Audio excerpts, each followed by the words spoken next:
ঝাপসা মেঘে ছেয়ে দাও তোমার আকাশ জিউস।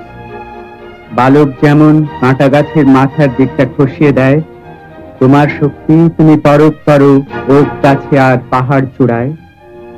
তবু আমার মাটি আর আমার নিজের গড়া ছাউনি, তার ভিতরের চুল্লিটা আর তার ভিতরের জ্বলন্ত অঙ্গার কেড়ে নিতে পারবে না তুমি, আমায় যতই হিংসে করো না কেন। শিশু আর ভিখিরিদের মরিচিকা মায়া আর আকাশ কুসুমের নৈবেদ্য না পেলে অভুক্ত কাটত তোমাদের দিন। অপদেবতাদের আস্ফালনের বিরুদ্ধে সংগ্রামে কে আমায় সহায়তা করেছিল?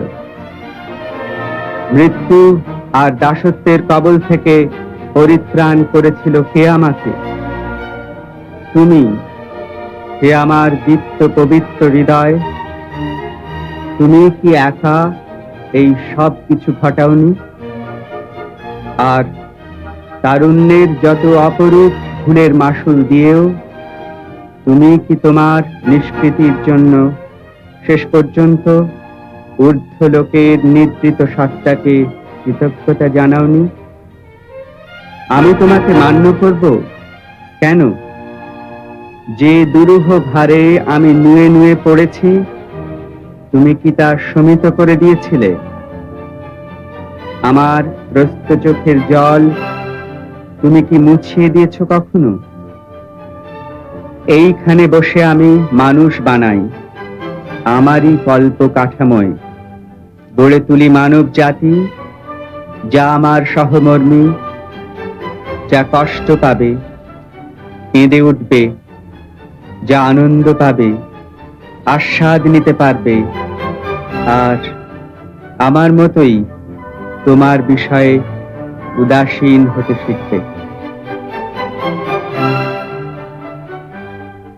না, কবেকার ছবি এটা? ও প্রথমবার না জার্মানি এসেছে 1971-এ। আর এইটা? এটা মিউনিখে ও গেটে প্রাইজ পেয়েছে। কেন দেওয়া হয় গেটে প্রাইজ?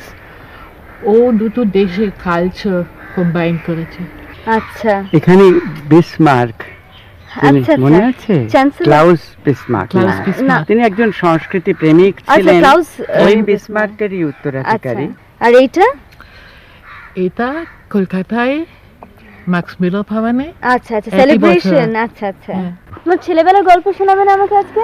নিশ্চয়ই শোনাবো। মা, কবিতাটা বলবে না? আমার তো ঘুম আসছে না। যাই বাবা।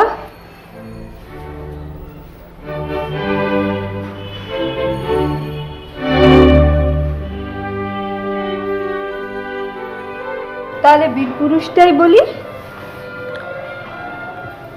মনে করো যেন বিদেশ ঘুরে মাকে নিয়ে যাচ্ছে অনেক দূরে। তুমি যাচ্ছ পালকিতে মা চড়ে, দরজা দুটো একটুকু ফাঁক করে। আমি যাচ্ছি রাঙা ঘোড়ার পরে, তব্য গিয়ে তোমার পাশে পাশে। রাস্তা থেকে ঘোড়ার খুঁড়ে খুঁড়ে রাঙা ধুলোয় মেয়ে ঘুরিয়ে আসে। সন্ধে হলো, সূর্য নামে পাটে, এলেম যেন জোড়া দিঘির মাঠে। ধুধু করে যেদিক পানে চাই, কোনোখানে জনমানব নাই। তুমি যেন আপন মনে তাই, ভয় পেয়েছো ভাবছো এলেম কোথা। আমি বলছি ভয় করো না মাগো, ওই দেখা যায় বড়া নদীর সোতা। খোকন, তুই কোথায়? আমি এখানে খেলছি। ওখানেই থাকিস, ছাতে যাস না জানো। অমৃতস্য পুত্রা আয়েধমানি দিব্যানি তস্থু বেদাহমেতং পুরুষং মহন্তাম আদিত্যবর্ণং তমসঃ পরস্তাৎ তমেব বিদিত্বাতি মৃত্যুমে। কালকে যে হাতিবাগানে জাপানি বোমাটা পড়লো, খবরের কাগজে কিছু লিখেছে? কেউ মারা গেছে? না, মারা কেউ যায়নি, তবে অনেক লোক কলকাতা ছেড়ে বাইরে চলে যাচ্ছে। আমিও ভাবছি বুঝলে, তোমাদের সবাইকে নিয়ে রিখিয়ায় চলে যাই। তাহলে ছেলের লেখাপড়ার কি হবে? কেন, অসুবিধার কি আছে? ওখানে তো বাবা রয়েছেন।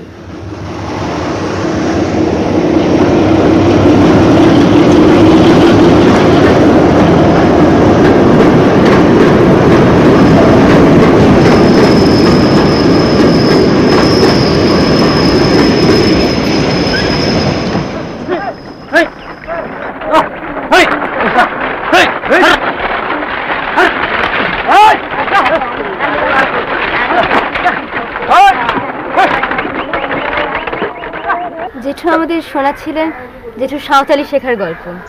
গল্প চলুক। এই গল্পটা আমার সমস্ত জীবনকে যেন ধরে রেখেছে। আমি তখন কিশোরও নই বলা যায়।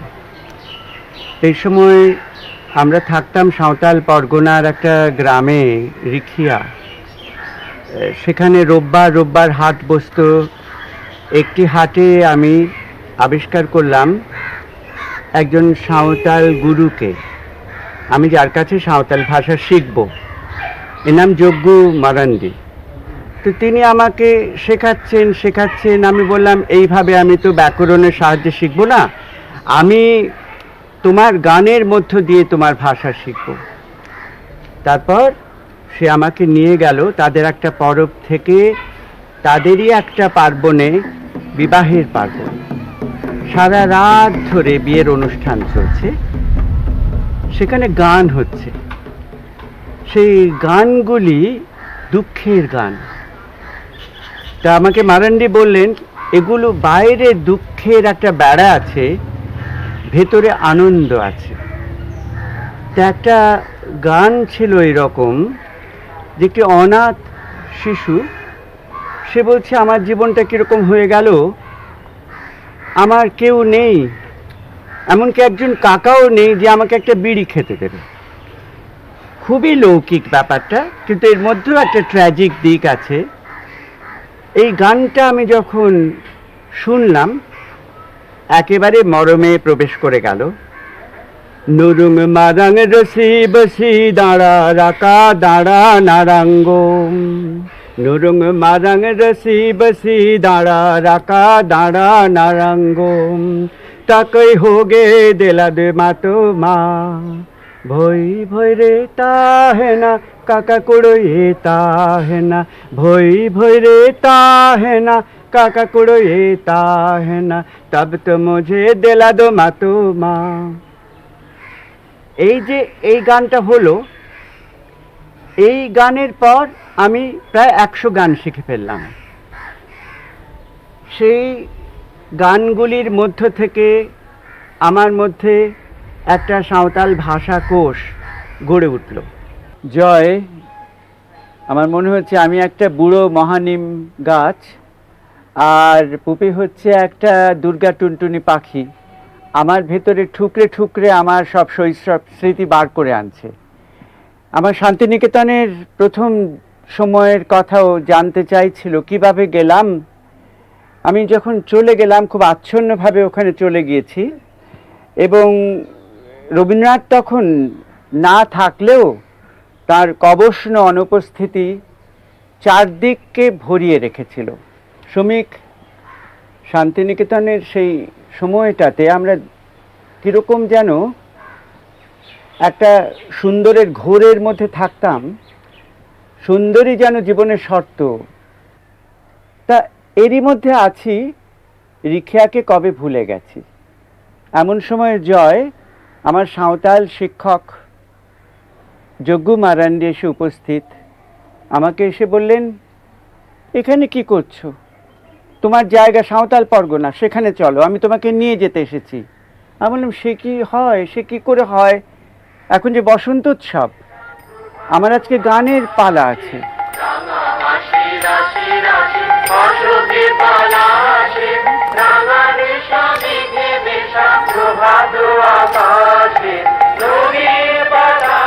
লাগে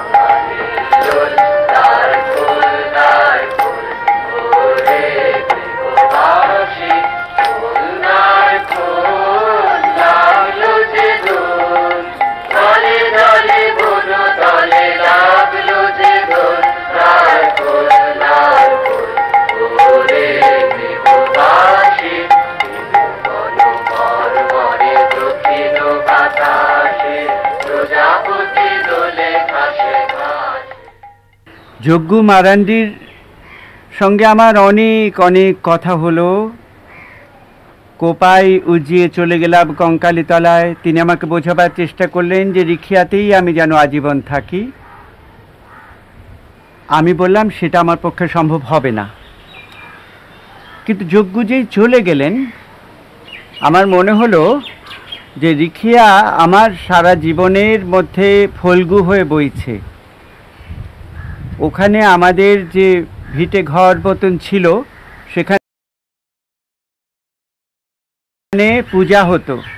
হঠাৎ একদিন এই পুজোর ভাবানুসঙ্গ এলো যখন, পুজো বলতে তো তখনও এই সাম্প্রদায়িকতার ব্যাপারটা বোঝাতো না। পূজা ছিল একটা ঐহিক জীবন রসের এলাকা। এবং কিন্তু আমার মনে হলো লিখতে লিখতে যে সেই কথাটা তো আমার এ পর্যন্ত কখনো বলা হয়নি। আমি এরকম একটা কবিতা আমি লিখে ফেলেছিলাম। এখন মাটি আকাশ এবং আকাশ মাটি, ঘাসের ভিতর ঘুপটি মেরে বিমান ঘাটি। সন্ধি পূজা বলতে পারো।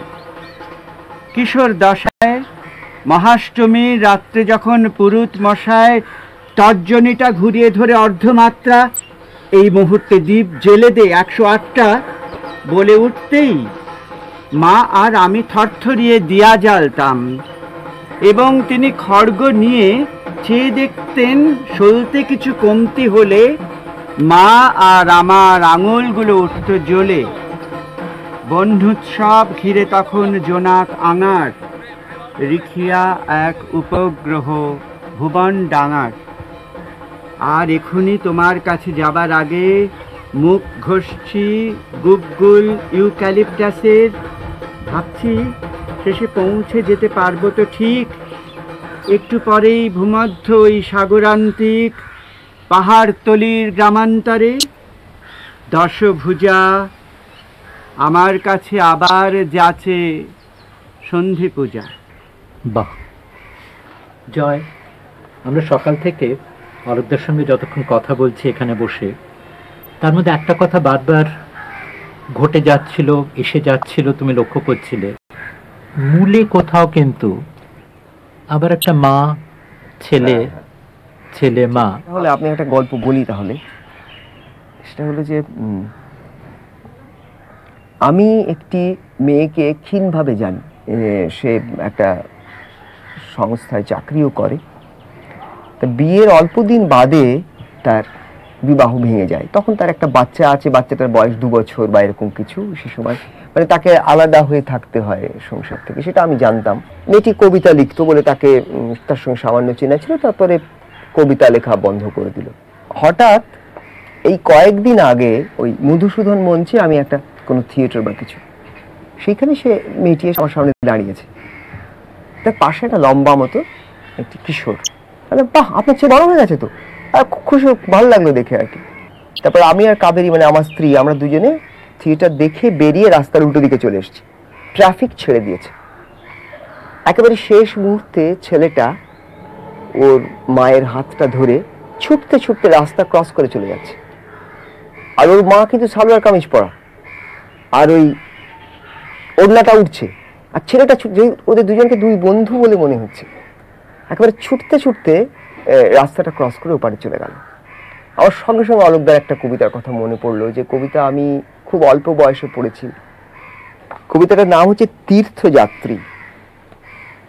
মা আমাকে নিয়ে একদিন হাত ধরে গিরিবর্তের মতো এই বাঁক পার করে দিয়েছিল। ক্ষুধার্ত পথ, পথের দুরূহ প্রান্ত, কাঁকন খোয়ানো কালো এই গলি, দস্যু অধ্যুষিত, ফাটল স্ফারিত প্রকাণ্ড ময়দান, হাত ধরে পার করেছিল একদিন। মাকে আমি আজ হাত ধরে ধরে এ পথ করাবো পার। মা আজ আমার শিশু। সতর্ক হাতে ঢাকি 2-1টি রূপালী চুলের গুছি। আপাতত এই ক্ষুধিত পথের ক্ষুরধার চক্রান্ত, কাম ক্রোধ মোহ মোহান্ত ব্যবসায়ী, পার হয়ে যাই, মা কিছু জানে না, মা আজ আমার শিশু। অলোকদা, এখনকার পাঠকেরা বা এখনকার অনেকে ভুলেও গেছে যে একটা সময় কিন্তু আপনি এখানকার রাজনীতির সঙ্গে, বামপন্থী রাজনীতির সঙ্গে খুব ঘনিষ্ঠভাবে জড়িত ছিলেন। যুদ্ধ কী করে দেশকে ভাঙে, দেশ থেকে মানুষকে নির্বাসিত করে, তারা একা হয়ে যায়, অন্য নানা দেশে ছড়িয়ে পড়া সেই মানুষ তাদের আপনি দেখেন। এই সবটার মধ্যে কি একটা অভিন্ন সূত্র আপনি খুঁজে পান? আমি একেবারে ছেলেবেলা থেকেই, আমার আশ্রমিক পর্ব থেকেই আমি বেরিয়ে পড়েছিলাম বামপন্থার দিকে। আমি হৃদয়ের মতন বামপন্থী হতে চেয়েছিলাম, যে শুধু দেশের বলয়ে যেটা আকারিত হয়ে রয়েছে সেটাকে সারা গ্লোবের মধ্যে সম্প্রসারিত করে দেখা, এরকম একটা উদ্বেগ আমার মধ্যে সবসময় দেখা গিয়েছে। সেই মুহূর্তে, কবিতা লেখার মুহূর্তে আমি হয়তো ঠিক ফ্রন্ট কর্মী নই, কারণ আমার মনে হচ্ছে শব্দের মধ্য দিয়ে যদি আমার অঙ্গীকার উচ্চারিত হয়, সেই শব্দ একদিন সংগঠনে অনুদিত হয়ে যাবে। যখন দেখলাম বিশেষত গালফ যুদ্ধের পরে সমস্ত প্রকৃতি, বিশ্ব প্রকৃতি, মানব প্রকৃতি তছনছ হয়ে যাচ্ছে, দেখতে পাচ্ছি মানুষ অনাশ্রিত হয়ে যাচ্ছে, তখন থেকে আমার মনে হতে থাকলো জানো যে কবিতাও কিন্তু কোনো রক্ষা কবচ নয়, কবিতাও কিন্তু অনাক্রান্ত কোনো সরস্বতী নয়। সুতরাং সেই পর্বে আমার মনে হচ্ছিল ঠিক অনেকটাই আদর্ণ সেই প্রশ্নটা, ওই যে আদর্ণ সেই কথা থেকে, তো যে এরপরে আউশউইৎজের পর কি লিরিক লেখা যাবে, এই প্রশ্ন আমার মনে এসেছিল গালফ যুদ্ধের সময়। এবং আমার এই পর্বের সঙ্গে তোমরা খুব কাছাকাছি জড়িয়ে আছো, এবং তোমাদের হয়তো মনেও হয়েছে যে এটা হয়তো ভুল নয়, এভাবে দেখা যেতে পারে কবিতাকে। কবিতা শুধু চাঁদ, ফুল, তারায় অধ্যুষিত হলেই যে চলবে তা না। এবং গালফ যুদ্ধের পরে কি বলবো, গালফ যুদ্ধ তো এই মুহূর্তেও চলছে। সুতরাং এই বলয়টা, এই বলয়ের মধ্য থেকে উঠে আসছে শরণার্থী।